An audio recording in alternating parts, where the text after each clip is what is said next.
ঘড়ির কাঁটাকে 12টার ঘরে পাঠিয়ে দিল। এরপরে ঠেলা ধাক্কা দিয়ে ওকে পড়তে পাঠালাম, যা কালকে পরীক্ষা আছে। বাচ্চা কাচ্চারা যখন সময় চাইবে তখন নির্দ্বিধায় তাদের সময় দিতে হবে, তাহলে বুড়াকালে যখন আমাদের সময়ের প্রয়োজন হবে চাইলে পাবো, আশা করা যায়। পুকুর যেদিন যেদিন কলেজ থাকে সেদিন তো সারা দিনের নামে ও বাইরে থাকে, তারপরের দিন ও মা আসো না, বসো না, শোনো না, শুনলাম। চলুন এবারে মা লক্ষ্মীর আরাধনা করি। ইন্দ্র তার ভাগের পুজো আচ্চা করে বেরিয়ে গেছে, এখন মা লক্ষ্মীর ঘট পাতবো, এসো মা লক্ষ্মী বসো মা লক্ষ্মী করবো। আর এখানে ভাতের চাল ধুয়ে রেডি করে রেখেছি। আমার পেটটা পুরো মোচড় দিচ্ছে, পুকুরও নাকি ওরকম হচ্ছে, শুধু ইন্দ্রই ভালো রয়েছে, বুঝেছেন? এই বর্ষাকালে জলঘটিত রোগ বেশি হয়তো। টানা যা বৃষ্টি হলো বাবা, 90% মানুষের পেট খারাপ হয়ে গেছে। তা বলছিল সেদ্ধ ভাত করো, দূর, কালকেও সেদ্ধ ভাত খেয়েছি, আবার আজকেও সেদ্ধ ভাত খাবো। তার থেকে ডাল করি, ঘরে মোচা রয়েছে, মোচা ঘন্ট করি, আর সঙ্গে যদি সবজিপাতি থাকে ভাজবো, হয়ে যাবে। চলুন। হ্যাঁ, এই নাইটিটা আমার ভালো লাগে না, মনে হয় ব্লাউজের ওপরে হাত কাটা নাইটি পরে বসে রয়েছি। তাও পরলাম, সব ভেজা, এখনো মেলতে পারিনি। সময় পেয়েছি কিন্তু ইচ্ছা করছে না। আমার কয়দিন ধরে কাজে কর্মে এত অনীহা লেগেছে, আলসেমি লেগেছে, করছি করব করছি করব, ভাল লাগছে না। খালি মনে হচ্ছে কোথাও গিয়ে ঘুরে আসি, জীবনটা একঘেয়ে হয়ে যাচ্ছে। কিন্তু প্রভুর আমার সময় নেই, বুঝলেন? ঠাকুরের বাসন কোসনও মাজা হয়নি। ইন্দ্র খালি শিব পুজো করে বেরিয়ে গেছে, আর রাধা গোবিন্দর গলায় রজনী ফুলের মালা দিয়েছে। আগে ঠাকুর পুজো দিয়ে নিশ্চিন্ত হই, তারপরে জ্যান্ত ঠাকুরদের খাওয়ার ব্যবস্থা। অর্ধেক ব্যবস্থা করে এসছি, দেখি কোন গাছে কি ফুল ফুটেছে না ফুটেছে। এই লক্ষ্মী জবার গাছটা এত লক্ষ্মী, প্রত্যেক দিন এতগুলো করে ফুল দেয়, দেখুন প্রত্যেকটা ডালে একটা করে ফুল রয়েছে। এগুলো পেরে নিয়ে যাই। আজকে কেনা ফুল এসছে, গাছের ফুল না পারলেও চলতো, তবে ফুল না পারলে আবার নতুন করে কুড়ি আসতে চায় না। এটা যারা বাগান করে তারাই বলে। যদি বৃষ্টি হয় তাহলে আর গাছে জল দিতে আসতে হবে না, এই একটা বড় সুবিধা। আর কোথায় কি হয়েছে? ওরে সর্বনাশ, ওই দেখুন, হায় রে, ওই পদ্ম জবা বলে, এটা হলো সেই পদ্ম জবা। অনেক দিন পরে একটা ফুল দিল, দেখেছেন? কালারটা যে কি অসাধারণ।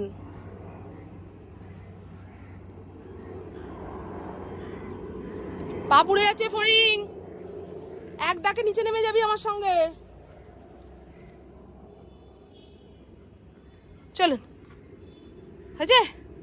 এই এসো, এই এসো, এই এই ফটিক, এরও পেটটা ভালো নেই গো, গরম করেছে পেট।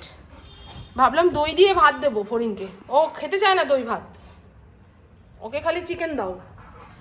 কালকেও পুকুরে একটা পরীক্ষা রয়েছে, আর আমার যোগব্যায়ামের ক্লাস 5 দিন হয়েছিল মাঝখানে, আবার ওখান থেকে ঘোষণা করে দিয়েছে যেমন 3 দিন হতো সেরকম 3 দিনই হবে। কারণ এক্সট্রা যে 2 দিন, সেই দিনগুলোতে কেউ আসতে চাইছে না, আসছে না, ওই কজনকে নিয়ে ক্লাস করানো যাবে না। ভালো হয়েছে, থাকবে। যেটা হবে না সেটা জোর করে না করাই ভালো। প্রথমে ভেবেছিলাম 5 দিন ব্যায়াম করলে শরীর স্বাস্থ্য ভালো থাকবে, তারপরে যখন টানা 5 দিন যাচ্ছি মনে হয় দূর, একঘেয়ে একই জায়গায় ওই একই মানুষের সঙ্গে গল্প গুজব, কারোর বাড়িতে যেতে পারছি না, কারোর সঙ্গে দেখা করতে পারছি না, খালি ব্যায়াম ব্যায়াম নিয়ে কেটে যাচ্ছে। কারণ 7টা থেকে পুরো 8:30 পর্যন্ত ব্যায়ামের ক্লাসে থাকা, বাড়ি আসতে আসতে ধরুন 8:45 বেজে যাচ্ছে। নিগিটিগি করে আসি তো, সেই জন্য 15 মিনিট সময় লাগে। তারপরে যে কোথাও যাব, আমার জায়ের দাঁত তুলেছে, এখন ভালো আছে, ইন্দ্র গিয়ে দেখে এসেছে, কিন্তু আমি তো যেতে পারলাম না। দেখি, ও কালকে তো আবার পুকুর পরীক্ষা, আজকে যেতে পারবো না, কালকে বিকেলে যাব। আজকে ঘুম থেকে উঠতেও দেরি করেছি, গতকাল পুকুর পরীক্ষা ছিল, তাই আগের দিন রাতে ছেঁড়া ছেঁড়া ঘুম হয়েছে। কালকে বিছানায় শোয়ার সঙ্গে সঙ্গে এমন ঘুমিয়েছি, ঘুম ভেঙেছে 8টা সাড়ে 8টার পরে।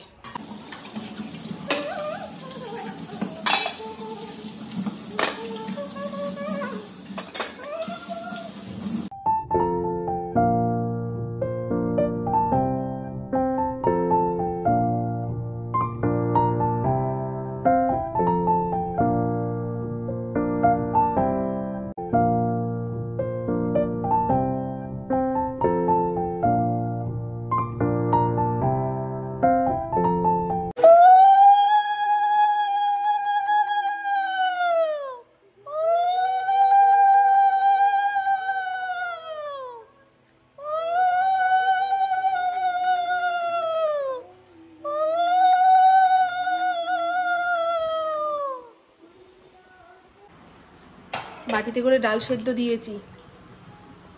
সব কিছু প্রেশার কুকারে করতে গেলে অনেকগুলো প্রেশার কুকার পড়ে যায়। আর ইন্দ্রবাবুকে একটু পেঁপে ভাতে মেখে দেবো। আমার পেঁপে ভাতে খেতে ইচ্ছা করে না গো, জংলা গন্ধ পাই। আর ফড়িংয়ের জন্য গোটা পেঁপে প্রায় 1 টুকরো রেখে সবটা ভাতে দিয়ে দিলাম।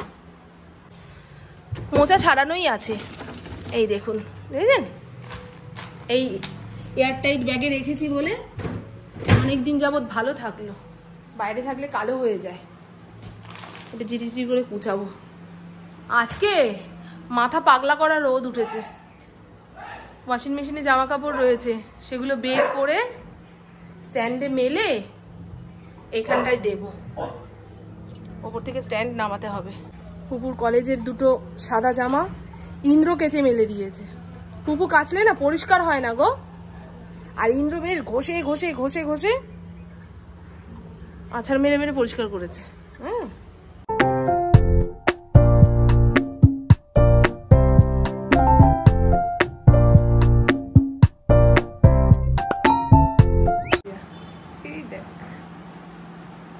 টুপিটা অনেকদিন পরে খুঁজে পেয়েছে, মাথায় পড়ে আনন্দের চোটে দেখুন। হায় নাচুনি, হায় নাচুনি, হায় নাচুনি, হায় নাচুনি। এই দেখ, দেখছিস? দেখলি? আমি জানি তো। এইবারে দেখ, এইবারে দেখ। এখানে জামা কাপড় কিচ্ছু শুকাতে দিতে পারলাম না, সেগুলো রেখে দিয়েছি। ভুল করে দেখ না, টেনে টুনে নিয়ে দৌড়াবে। এই ফড়িং, ও হাফ পাগল হয়ে গেছে কিন্তু, তুই ওর সঙ্গে পাগল হোস না কিন্তু। হ্যাঁ, তুমি বলছি ভয় পাচ্ছে, ভয় পাচ্ছে। আমার রান্না বান্না কমপ্লিট। এবারে পুপুকে ডেকে খেতে দেব।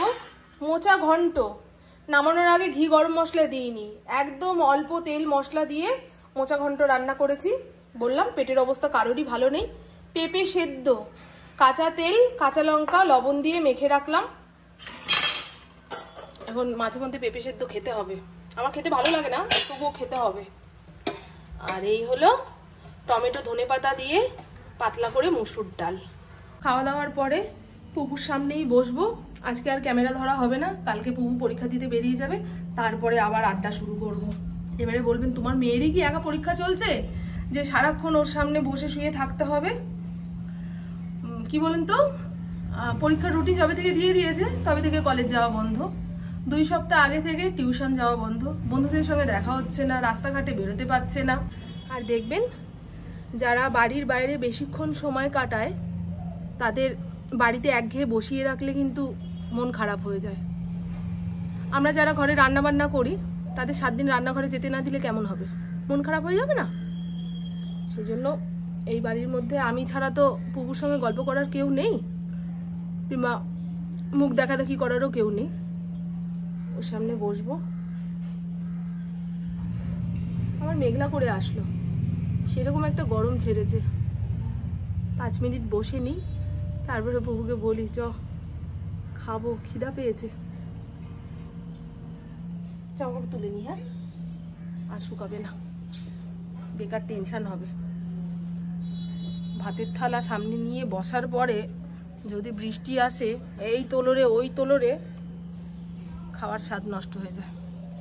খাওয়াটা হচ্ছে শান্তি। এতক্ষণ যে রান্না বান্না করলাম কি জন্য?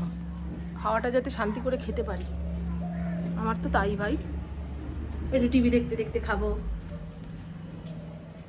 কি অন্ধকার হয়ে গেল বাবারে বাবা, আর ভালো লাগে না। সব জামাকাপড় তুলে নিয়ে আসলাম, আর এই স্ট্যান্ডে করে জামা কাপড় মেলে বাইরে দেওয়াটা পুরো বুদ্ধির ভুল। না বের করতে পারছি, না টেনে আনতে পারছি, সেই কি বিপজ্জনক অবস্থা। গুড মর্নিং, শুভ সকাল। ঘড়ির কাঁটা 7:30 ঘরে। পুকুর আজকে পরীক্ষা আছে, তাই সকাল সকাল ভাত চাপিয়ে দিয়েছি, খেয়ে বেরোবে। আবার এখান থেকে কিছুটা ভাত আলু অন্যান্য সবজির সঙ্গে ভেজে টিফিন বক্সে ভরে দেব। কাল রাতেই চালটা ভিজিয়ে রেখেছিলাম। আজকেও ভোরের দিকে ঝিরঝির করে বৃষ্টি পড়ছিল, শুধু রাস্তাঘাট ভিজেছে, তাও ভালো। এই আকাশ পরিষ্কার, আজকে আর সেরকম মুষলধারে বৃষ্টি হওয়ার সম্ভাবনা নেই আপাতত। বাসে ট্রেনে করে যাওয়া, কেমন ভিড় থাকবে না থাকবে, আদৌ বসার জায়গা পাবে কি না, আর ওই ভিড়ভাট্টার মধ্যে রুটি তরকারি কিংবা অন্যান্য টিফিন আয়েশ করে খাওয়ার মতন পরিস্থিতি থাকে না। তাই একটুখানি গরম ভাত তুলে সবজি দিয়ে ভেজে টিফিন বক্সে ভরে দেব। পরীক্ষার হলে ঢোকার আগে খেয়ে নেবে। ওর অন্যান্য বন্ধুরাও এই ধরনেরই টিফিন নিয়ে যাচ্ছে, কেউ ভাত ভাজা নিয়ে যাচ্ছে, কেউ গরম ভাত সুন্দর করে মেখে ঝুঁকে নিয়ে যাচ্ছে, তারপরে কেউ খিচুড়ি নিয়ে যাচ্ছে। আমি সবাই কি টিফিন নেয় না নেয় প্রভুকে জিজ্ঞাসা করি, তো সেই আন্দাজে আমি প্রভুকে টিফিন দিই। ভেতো বাঙালির পেটে একটু ভাত পড়লেই দেখবেন মাথা ঠান্ডা হয়ে যায়, নাহলে সারাদিনে কি খাবে না খাবে। এমনি শুকনো টিফিন তো দিচ্ছি, বাউলি রয়েছে, বিস্কুট রয়েছে, কেক রয়েছে, এসবই নিয়ে যাবে, যেটা খেতে ইচ্ছা করবে খাবে। এর আগের দিন কেউ বলেছিলেন যে মেয়েটাকে ভাত ভাজা টিফিনে দিচ্ছ, কি করবো, পরিস্থিতি এখন এরকম। আর পুকুর পরীক্ষার আগের দিন রাতে আমার ছেঁড়া ছেঁড়া ঘুম হয়, সারা রাত ঘুম আসছে না, ভোরের দিকে ঘুম এসছে, ওই 1.5 ঘন্টা 2 ঘন্টার মতন ঘুমাতে পেরেছি। এখন চোখ জ্বালা করছে, গা পাকিয়ে আসছে। আমার খাওয়া দাওয়া অনিয়ম করলে গ্যাস হয় না, ঘুম না হলেই গ্যাস হয়ে যাবে, এই সেটা হচ্ছে। পুকু বেরিয়ে যাওয়ার পরে আজকে টুকটাক অনেক কাজ করব, রাতেই ভেবে রেখেছি। তবে আধা ঘন্টা আগে ঘুম দেবো, বুঝছেন। রান্নাঘরটা পরিষ্কার করব। আর এই পাখাটা না, ওই পাখাটা অতিরিক্ত ময়লা হয়েছে, এটা চেয়ারের উপরে দাঁড়িয়ে পরিষ্কার করা যায় না। দেখুন এই পাখাটা, এর জন্য ওপর থেকে মই আনতে হবে, সেই মইয়ের উপরে দাঁড়িয়ে পাখাটা পরিষ্কার করব। এই তো আজকের কাজকর্ম বলতে এটাই। পুপু কলেজে বেরিয়ে যাওয়ার পরে আমার রান্না বান্নাতেও মন লাগে না, মনে হয় দূর কার জন্য রান্না করব। ইন্দ্রকে যদি একটু গরম ভাত খাইয়ে পাঠিয়ে দিই, আসবে 3টে 3:30 সময়, তখন এসে ছিরিক ছিরিক খাওয়া, ওর জন্য আর কি ভালো তরকারি রান্না করব। ভাত ভাজার জন্য ভাতটাকে এই ঝুড়ির মধ্যে তুলে নিচ্ছি, বাকি ভাতটা উপর দেব। হাঁড়িতে আর আলু সেদ্ধ দিইনি, পরে খুঁজতে গেলে না ভাত ভেঙে চুরে নষ্ট হয়ে যায়। অনেক সকাল সকাল উঠে পড়লে না আমার খুব ভয় লাগে জানেন, ওই ঘ্যাও ঘ্যাও করবে তো, মানে পাড়ার লোক উঠে পড়বে এইরকম অবস্থা। মা কি মা কি কি তোমার মেয়ে তো, ছোট্ট মেয়ে তো, বদমাশ করিনি তো, ও মামা গো। আর এই তো বন্ধু ভাত ভাজা করে পুকুর টিফিন বক্সে ভরে দিলাম, আর একটা বড় চামচ দিয়েছি যাতে গপ গপ করে খেয়ে নিতে পারে। ছোট চামচ দিলে অনেক সময় লাগবে। মায়েদের কত কিছু ভাবনা চিন্তা করতে হয় বলুন তো। হ্যাঁ, একটু পাখার নিচে রাখি, ভাবটা বেরিয়ে যাক। টাটা মা, টাটা। আস্তে ধীরে যাবে, হ্যাঁ বাবা, ধরুন ধরুন করবা না। জল খাবি, টিফিনটা ঠিক টাইমে খেয়ে নিবি। চুয়াতা বাসন কোসন মেজে দিয়ে গেছে, আমি হাতে মপ পরে নিয়েছি, আর 3 তলার ঘর থেকে মই টেনে আনলাম এতগুলো সিঁড়ি ভেঙে। তাহলে ভাবুন কেমন খাটনি। মাঝে মধ্যে পাখাটা পরিষ্কার করে দিলে মোটা হয়ে ময়লাটা পড়ে না, কিন্তু মই ছাড়া তো আমার হাত যাবে না গো। আজকে যখন মইটা নিচের ঘরে নামিয়েছি, এই পাখাটা পরিষ্কার করব। এই পাখাটা সেরকম ময়লা হয়নি, এটাও পরিষ্কার করে নেব এক হাতে। আর ঘরেরটাও বেশ ভালো ময়লা হয়েছে, ফড়িংয়ের এত লোম না।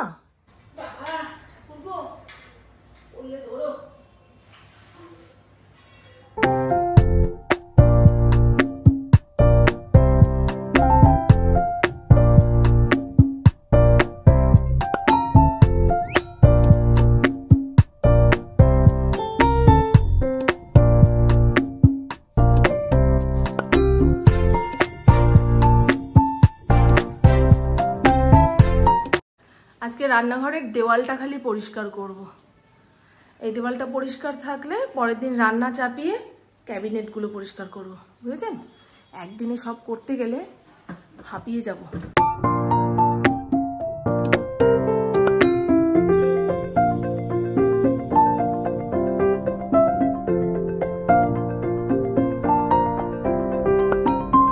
ঘড়ির কাঁটা 12টা 12 ঘরে।